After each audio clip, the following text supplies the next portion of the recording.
If you record it right off Zoom, I'll be able to post it. Yeah, for sure. Okay, I'll hide in the background. All right. I'm going to go ahead and do a brief intro here, and then we can start our conversations. That sound All good? right. Sounds good. All right. Hi, everybody. I'm Dave Canfield, your creature feature preacher here with Screen Anarchy. And I have a rather unique opportunity to talk about one of my favorite films with one of its creators. Freaked is a movie probably best known for the participation of Alex Winter and a whole lot of special effects creatures. And it really does remain, I think, almost unparalleled in the number and quality of monsters that were created for the film. And I am here talking with. I'm Bill Corso, and I'm one of the lucky makeup effects artists who got to work on the film.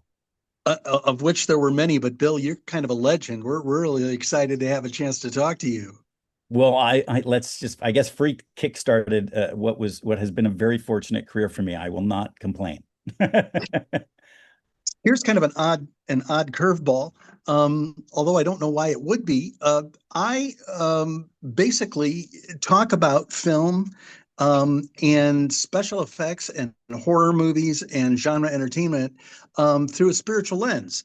But it's a very wide open spiritual lens with no particular spirituality attached to it, other than the fact that I think genre entertainment draws people together and makes the world a better place by allowing us to imagine.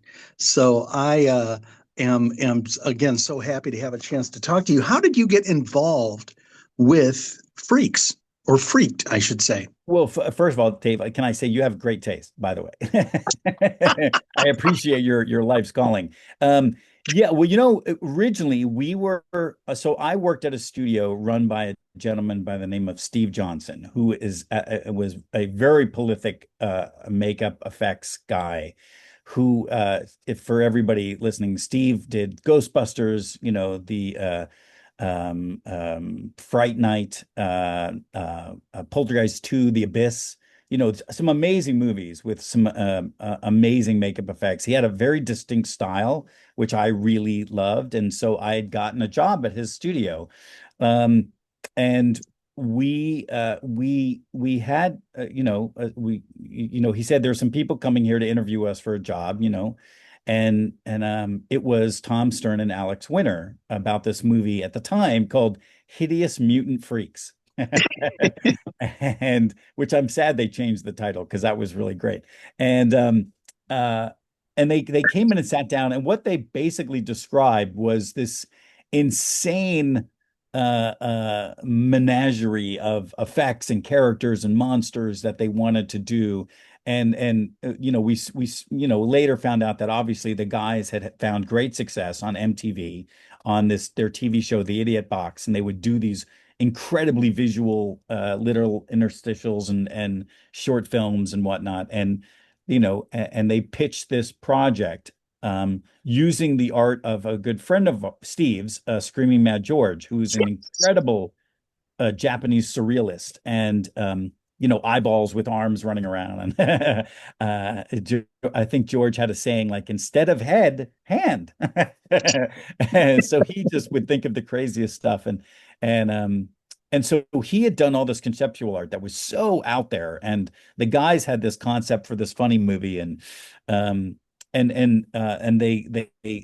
had another gentleman with them who they called him the makeup effects coordinator, and they realized that the scope of the show and what they wanted was too much for George to do, that George was going to handle an element of it that was very particular to his style, but there was so much other work that they were going to divvy it up to different studios. And based on George's recommendation, because he used to work with Steve on Big Trouble and a bunch of movies, I think he recommended that Steve do a certain amount of work, and another friend of ours, Tony Gardner's studio, do another portion of the work. Tony did a lot of work on the movie.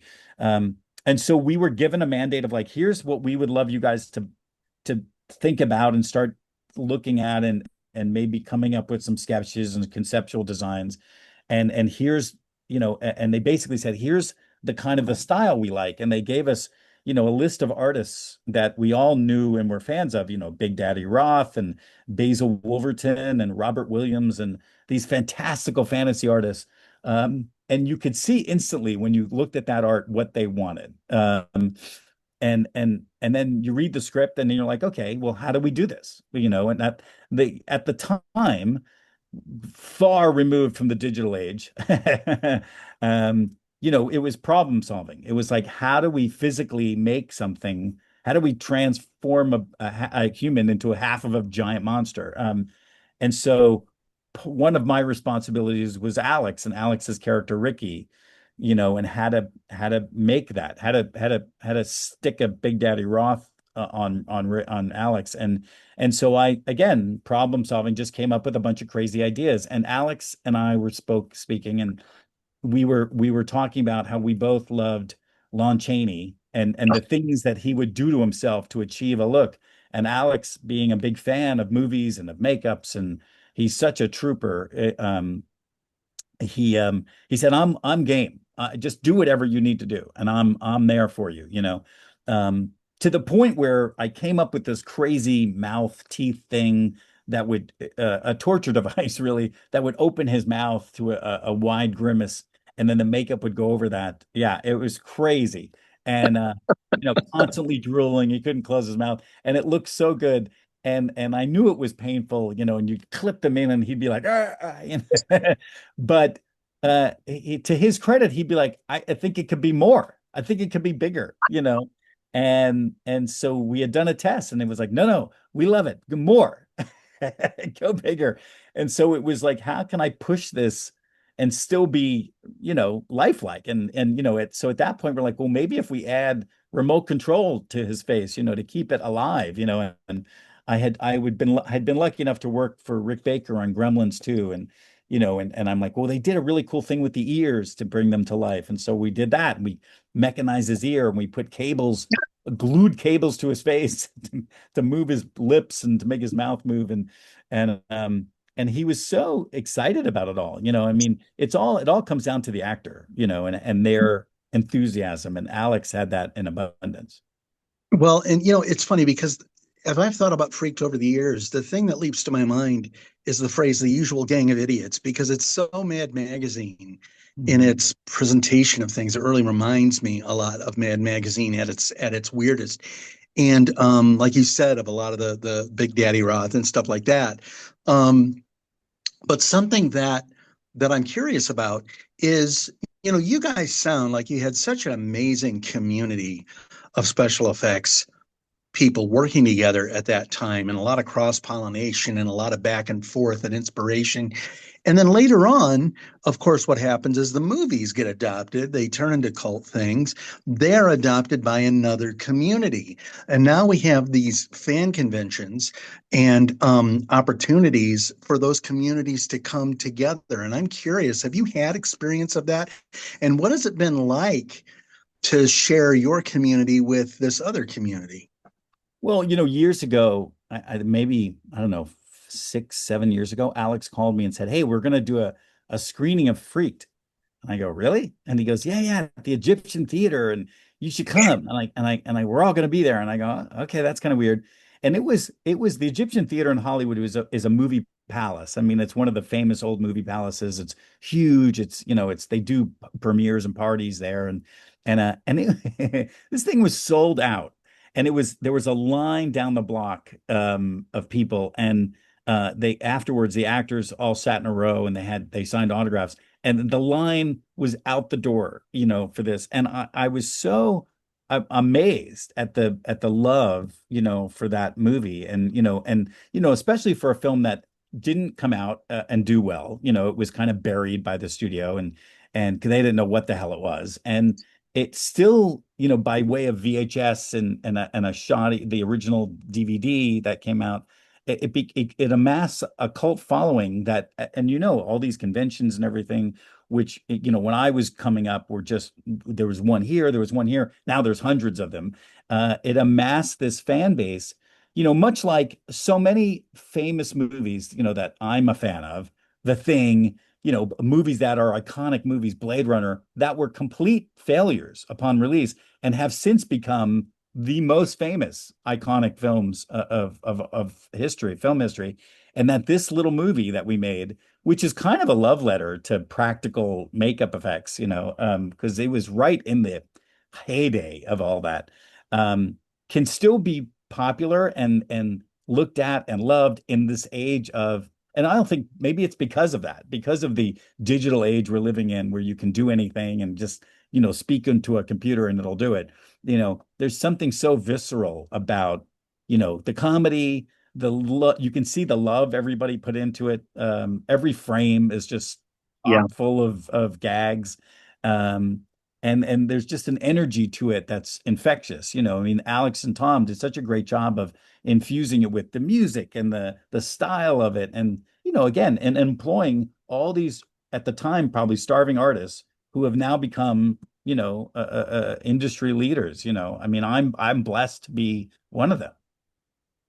I know, and it's funny that you use the word love to describe the project, because all of the movies that you named really are labors of love in one way or another. They were part of somebody's intense devotion to try to bring something to life, and to take the art form that they were involved in seriously, which is not something that movies like Freaked really get credit for, because they are, I think, so zany and so gonzo that it's kind of like the Muppets. You kind of forget that there are people in charge of all this that have to make it come to life on screen. And especially today, when you think about computers and you think about like the name Screaming Mad George or Screaming Yellow George. Screaming Mad George.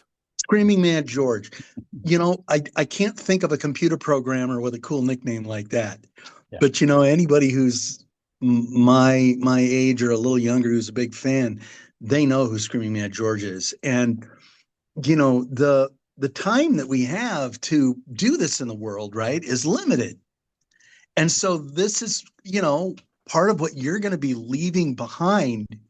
Do you ever have a sense, like, how do you look at this work as far as looking at a life spent?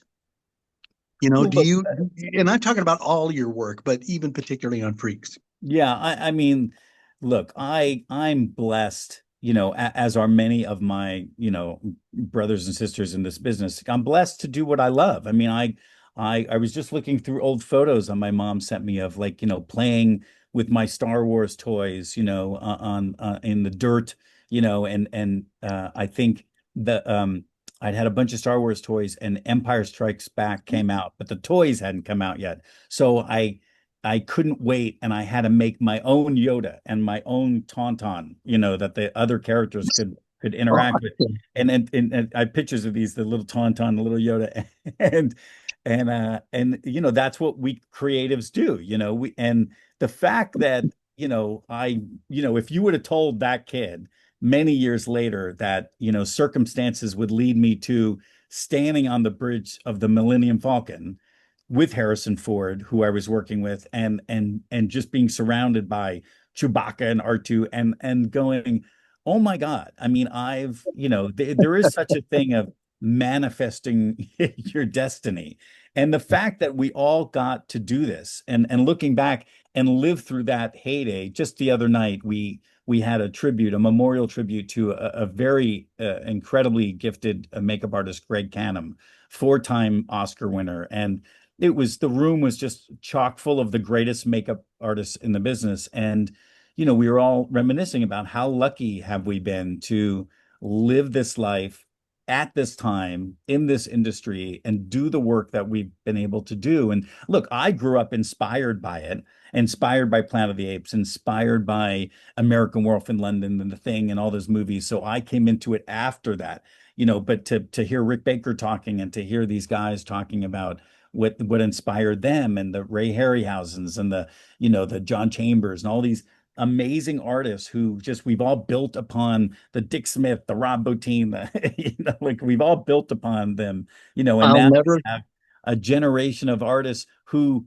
with social media, it's exponential, around the world. You know, And we it's find mind out blowing. instantly and we can get to know each other. I mean, I think that's really the amazing thing to me sitting here and listening to you is I think of the little encounters I've had with various people that have really been the heroes of my imagination. I think of Ray Bradbury. I think of being in Forrest J. Ackerman's house, Mhm. um, and looking at the models that John Landis, the Aurora Monster models that John Landis had built, and going, wow, man, John Landis, when he was my age as a kid, right? He held this in his hands. And that's kind of a crappy paint job, but that's kind of the glory of it, isn't it? Is just Yeah. that we are taking something and we're just saying, hey, I love this thing. Isn't it enough that I love it? And It is especially when it's something this cool. it's a shared, again, how lucky to be part of a shared brotherhood, sisterhood, that when you're growing up you feel isolated. I mean, at least back before social media, now you don't, but you feel isolated to a point where I must be weird, I like this weird Yeah. stuff. It's like maybe there's one weird friend who likes it with you. And then you come out to LA or wherever you go, and you get a foothold into the business, and I, as I did, from Florida to California, and yet everybody I meet has literally had an identical childhood, and it's like Hmm. finding long lost brothers and sisters, and shared experiences, like to the identical experiences that we all had, and finding that we love the same things, and we are fascinated. We could talk about the same things for hours on end. And it's like, I guess it's similar to what sports lovers have, or what, I guess an environmentalist or anybody who's really loves or is interested in something. I feel like it's such a small, weird click, this, makeup-y love of, science fiction and fantasy and special effects and makeup, that it's now grown to, when you see all these conventions around the world, and how many people, you go to Monster Palooza in LA Yeah. and see 100,000 people who just love this stuff, And they and cosplay and they and make these cosplays. unbelievable And no, and costumes. I dressed up once for school, and I was so ridiculed by, Oh, what'd you and go as? I just dressed up as Dracula, because a movie came out called Fade to Black in like the early 80s, and he had Yeah. such a cool Dracula. And so I dressed up as the Fade to Black Dracula. And because I had a cape, I had an awesome cape. My mom made me, and I just loved it. I And have the Dracula cape my mom made me when I was 9. I see, still there you have see, it. that's what I'm talking about. It's like we all have the same stories, and again, to meet to meet people that are like-minded, and it's such a treat. And for me to get paid and make a living, Yeah. in this business, and to meet actors, how many actors I've met, like Alex Winter, Benicio del Toro, Mark Ruffalo, that are like, they love monster movies. Mark Ruffalo's dream is to be the Hunchback of Notre Dame. Oh, Benicio he'd wanted make a to be the great Wolfman. hunchback. I mean, but think about it. I mean, these people, Gary Oldman wished he could have made a movie about Lon Chaney. I mean, these guys love, that's why they do these Yeah. movies. They love the makeups and everything. I mean, there's so many of them. It's such a treat to find someone you're like, oh my God, this person loves. They wanted to be, how many people, J.J. Abrams, Guillermo del Toro grew up wanting to be makeup guys, that I they, saw and they, Frankenstein yeah. last night Oh yeah. What'd you think? and I just was It's a love letter. it's a love Giant, letter and yeah. I felt so loved watching It's a it. giant love letter from somebody. You could just tell that every every, uh, you know, uh, um, atom of that movie, Guillermo loved, and Yeah. toiled over, because that it came from somebody. The script, every word that he wrote was out of love, for that project and for that story. I don't know if Um, you know who Doug Jones is. You probably know of Doug course, Jones. love Doug. So, Yeah. Doug was originally going to do Frankenstein with Guillermo, and of course, it didn't work out because of timing and everything. And Doug went on to do Saru on Star Trek and a whole bunch of amazing stuff. And Doug is nobody's, Doug has the most amazing career, but Doug is also the most amazing person. And people always say horror fans are the nicest people, Yeah. and Yeah. I have to say that's one reason I look so much forward to the Creature Feature Preacher interviews is because I just meet the nicest people on them. Yeah, it's a good group for sure. I mean, look, artists can be artists, and artists, can be very temperamental. Having worked with nothing but artists my whole life, it's fascinating when you get a group of them into the room. But Again, when we're all united, say the other night at Greg's event, there's so much love there, and again a respect for each other and for what we do, and just again an appreciation how lucky we are, and blessed that we are to do something that we all love, and look, times are changing, the business is changing, media is changing, the industry, and how movies and products are being made is changing. And so I think, in a sense, I think we're the lucky generation, and that we've got to witness what it was like at the very beginning, and what it became, and now what it's turning into. We're witness to this amazing, cinematic evolution.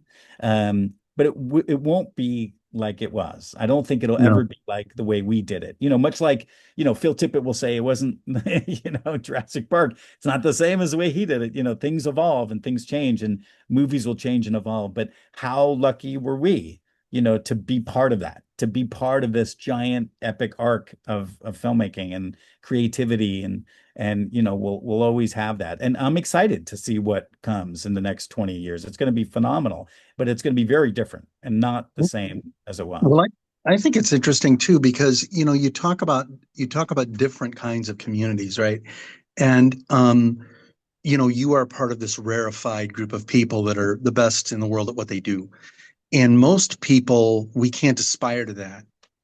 But that doesn't make our communities any less vibrant or full of love or vitality or even of imagination. It just means that we've harnessed those things in a different way. And a lot of it is there's a great equalizing that goes on once you're offset. Because once you're offset, nobody knows who Bill Corso is, right? And nobody knows who Dave Canfield is unless they see me in this little window. And I think that there's something really cool about that, because then you get to decide to go out into the world and be yourself. And then that comes back to inform the work. And that builds a world. That builds a world that we all share. And that's what's so neat, about what I think people do, even people like me that can't make a paying gig out of what they do in the horror field. It's just I think magic. absolutely. And again, there's nothing more, I think, precious. It's something that gives you joy. And this is something that just gives us all joy, always has. And to now have social media, to have people like reporters, to have events like conventions, and areas to express it and have that moment with somebody, and share that love, about anything is just such a gift to all of us. I mean, that's what we need. And as crazy as the world is these days, Yeah. you need every little bit. Yeah. And this gives us all, those of us lucky enough to appreciate it, it gives us all something very special, and something that a lot of people don't have, which is, again, that kinship, that we have with that industry, and that world, and the people that enjoy it. We're the lucky ones. How much of the prosthetics and makeups survived the filming of Freaked? There's still stuff out there? No, I don't know if anything survived. I Oh, I mean, can't hear you all of a sudden. hmm? Say again. You are silent, my friend. I wonder Oh, what's going hang on. on. Am I better now? That's really odd. I think on my end, you can hear me, obviously. I can hear you. Now I can hear you. Go Okay. ahead. Yeah, I don't know what happened. Yeah, no, I don't think anything. I don't think anything survived. Foam rubber that we always used to use rots. It doesn't last, and all that stuff is foam rubber. I mean, I went to, when Alex and I did an interview for this new DVD release. Somebody had created some giant heads of the two monsters, the Ricky and Stewie monsters at the end of the movie, and and kind of a very simply done fan version of "I love this and I wanted to gift it to you." And he had them on his desk, and I was like, "Oh my God, these are so great!" I wish I asked if I could take them home and just finish them up and redo them so they looked like the ones in the movie. But but they were a gift, and they are what they are. So I think I sent Alex pictures of my version of Oh, those that's heads. fantastic. But yeah, no, nothing. Sadly, a lot of what we do doesn't survive. I mean, God bless people like Forey Ackerman who would take a crumbling piece of, whatever is left and put it on display, and I mean, God bless the Academy Museum who's trying to, put things on display and restore them. And, Well, I mean, Peter that's why so Jackson many and of us Greg fans, Nicotero. yeah, of course. And that's why Greg and so many fans have like restored things or created new things, to just keep that love alive for everybody. You know, here we are and and we're talking about things that don't last. We're talking about the heart and the soul and the blood and the sweat and the tears that goes into creating these things that everyone falls in love with, that are part of us, and part of the us of us. And then they're gone. And yet somehow they're not gone. Have you reflected on being a person who creates in that way at all in the last, Well, no, because part of your career? look how, sure, the art maybe in and of itself doesn't last, the performance, but it's immortal in that it's captured, it's being done for something as glorious as film or television or whatever. I mean, it lives on as long as there's media, the work we do will live on. I mean, the actual practical prop may not survive, but King Kong, from 1933 still lives on, and they'll still project it, on a giant movie theater screen, and it's still as good as it was, I'm sure, the day it opened, and that's an immortality. So the work we do, although maybe doesn't last past the minute we do it, it will live forever on the films that we create it for, and how lucky are we that actor's performance, that special effect or that makeup we did, will forever live on for, that's why they have a life. And that's why something like the re-release of Freaked is such a glorious event, because it's giving a next generation an opportunity to push this forward.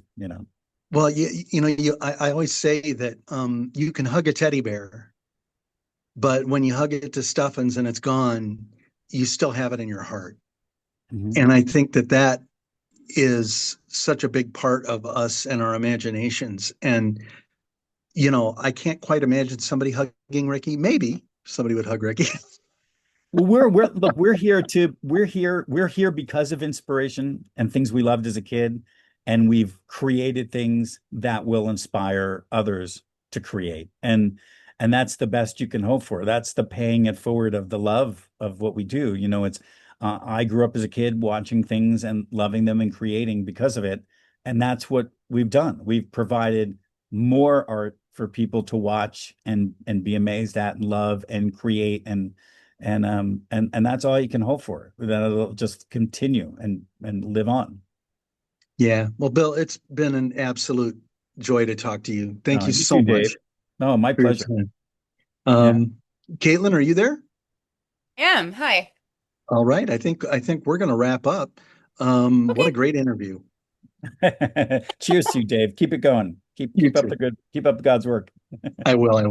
Thanks Bye-bye. to you both. Bye. Thank